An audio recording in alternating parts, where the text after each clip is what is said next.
రాష్ట్రంలో లోక్సభ ఎన్నికల ప్రచార పర్వం ముగిసింది. ప్రచారంలో భాగంగా రేవంత్ రెడ్డి రాష్ట్రంలో సుడిగాలి పర్యటనలు చేశారు.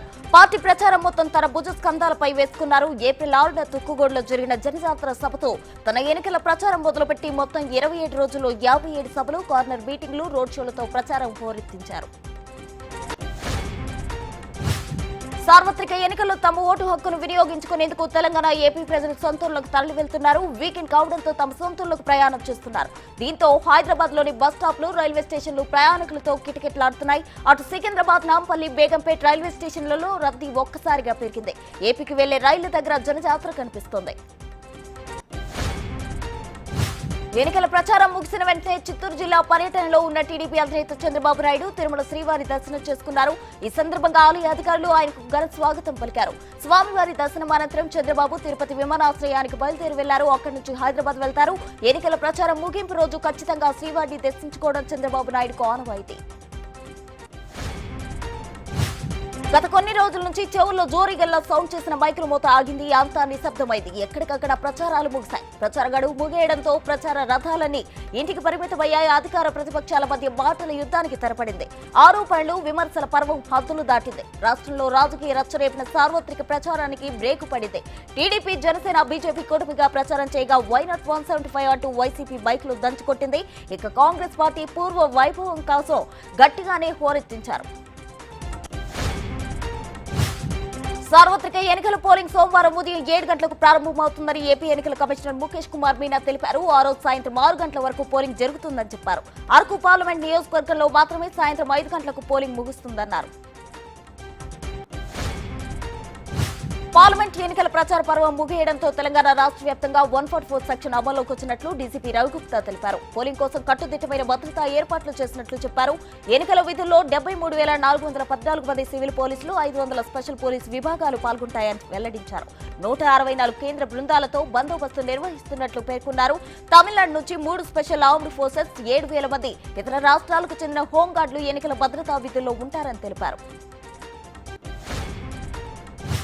తెలంగాణలోని 17 పార్లమెంట్ నియోజకవర్గాల్లో ఎన్నికలు ప్రశాంతంగా జరగడానికి అన్ని ఏర్పాట్లు చేశామని సీఈఓ వికాస్ రాజ్ చెప్పారు. ఈసారి సాయంత్రం 6 గంటల దాకా పోలింగ్ కొనసాగుతుందని తెలిపారు. సమస్యాత్మక పోలింగ్ కేంద్రాల్లో అదనపు బలగాలు అందుబాటులో ఉంచుతామని చెప్పారు. అన్ని రాజకీయ పార్టీల నేతలు పోలింగ్ ప్రశాంతంగా జరగడానికి సహకరించాలని కోరారు. ఓటర్లు కన్ఫ్యూజ్ కాకుండా ఉండడానికి అభ్యర్థుల జాబితా పోస్టర్ల రూపంలో ఉంచుతామని చెప్పారు. బాలీవుడ్ నటి కరీనా కపూర్ కు మధ్యప్రదేశ్ హైకోర్టు షాక్ ఇచ్చింది. ఈ నటి కరీనా కపూర్ కాన్స్ ప్రెగ్నెన్సీ బైబుల్ అనే పుస్తకం రాసింది. అయితే ఈ పుస్తకం టైటిల్లో బైబుల్ అనే పదాన్ని ఉపయోగించడాన్ని వ్యతిరేకిస్తూ న్యాయవాది క్రిస్టోఫర్ ఆంథోనీ కోర్టును ఆశ్రయించడంతో నటి కరీనాకు నోటీస్ జారీ చేయబడింది.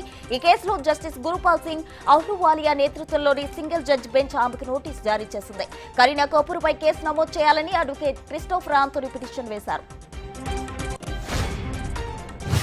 తాలిబాన్ పాలిత దేశమైన ఆఫ్ఘనిస్తాన్ ఆకస్మిక వరదలు ముంచెత్తాయి. ఉత్తర ఆఫ్ఘనిస్తాన్ లో తాజాగా కురిసిన వర్షాలకు వరద పోటెత్తింది. దీంతో చాలా ప్రాంతాలు నీట మునిగాయి. వరదల కారణంగా భారీగా ఆస్తి ప్రాణ నష్టం సంభవించింది. ఉత్తర ఆఫ్ఘనిస్తాన్ లో వరదల కారణంగా ఒక్క రోజులోనే కనీసం 300 మంది ప్రాణాలు కోల్పోయినట్లు తాలిబాన్ అధికారులు ప్రకటించారు. అనేక ఇళ్లు వరదలకు కొట్టుకుపోయాయి. ఇక సుమారు 100 మందికి పైగా ప్రజలు గాయపడినట్లు చెప్పారు. బాగ్లాన్ ప్రావిన్స్ లోని 5 జిల్లాల్లో భారీ వర్షపాతం నమోదైనట్లు చెప్పారు. పదుల సంఖ్యలో ప్రజలు గల్లంతైనట్లు పేర్కొన్నారు.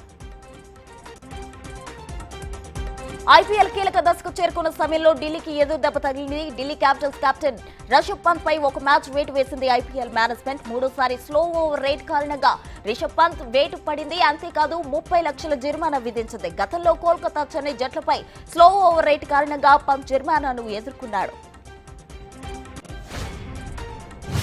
జేమ్స్ ఆండర్సన్ క్రికెట్ అభిమానులకు బాగా తెలిసిన పేరు. ఇంగ్లాండ్ స్టోర్ పేసర్ అయిన ఈ ఆటగాడు అభిమానులను చేదు వార్త చెప్పాడు. టెస్ట్ క్రికెట్ నుంచి రిటైర్మెంట్ తీసుకుంటున్నట్లు ప్రకటించారు. జూలై 10న వెస్టిండీస్, ఇంగ్లాండ్ మధ్య జరిగే మ్యాచ్ తో టెస్ట్ కెరీర్ కు వీడ్కోలు పలకనున్నారు. ఆట నుంచి తప్పుకోవడం బాధగా ఉందని, అయితే వీడ్కోలుకు ఇదే సరైన సమయం అని చెప్పాడు. తనకు అండగా నిలిచిన ప్రతి ఒక్కరికి ధన్యవాదాలంటూ ట్వీట్ చేశారు. ఐపీఎల్ లో జరిగిన మ్యాచ్ లో ముంబైపై కోల్కతా ఘన విజయం సాధించింది. వర్షం కారణంగా 16 ఓవర్లకు మ్యాచ్ ను కుదించారు. కోల్కతా నిర్ణీత ఓవర్లలో 7 వికెట్ల నష్టానికి 157 పరుగులు చేసింది. ముంబై 8 వికెట్ల నష్టానికి 139 పరుగులు చేసింది. 18 పరుగుల తేడాతో కోల్కతా విజయం సాధించింది. దీంతో కోల్కతా ప్లే ఆఫ్స్ కు క్వాలిఫై అయింది.